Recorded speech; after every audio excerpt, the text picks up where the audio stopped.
Joining me now to help make sense of all this, Mark Ting. He is an investment advisor with Hollis Wealth. Bank of Canada, they made their cut almost a week ago, and only now are we seeing the big banks sort of follow suit. How come? Well, TD basically gave them some breathing room. They came right out of the gate and said they were not going to change their prime lending rate. So I guess that gives a lot of the other banks some time to actually think about it and decide what they want to do.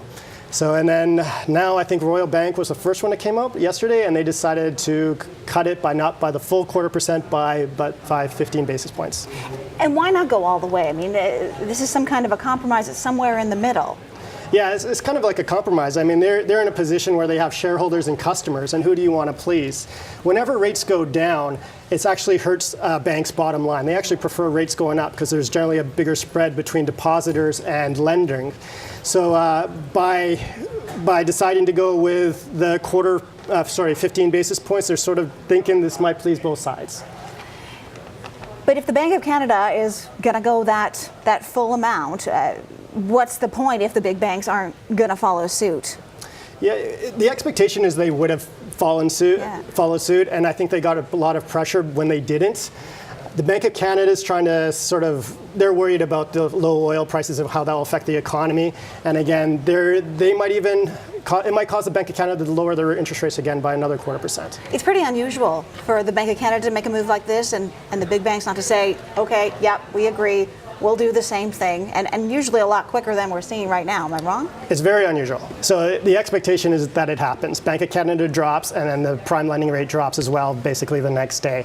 The fact that it didn't happen this time took a lot of people by surprise, but it's not unprecedented. Back in 2008, during the midst of that big credit crisis, the Bank of Canada actually dropped their rate by 0.75%, and the banks, again, compromised and dropped it by 0.5%. So it's a rate drop. It's not the full rate drop that we saw the Bank of Canada make, but you're an investment advisor. You're advising your clients, perhaps our viewers as well who are watching, and really, wondering what this might mean for them.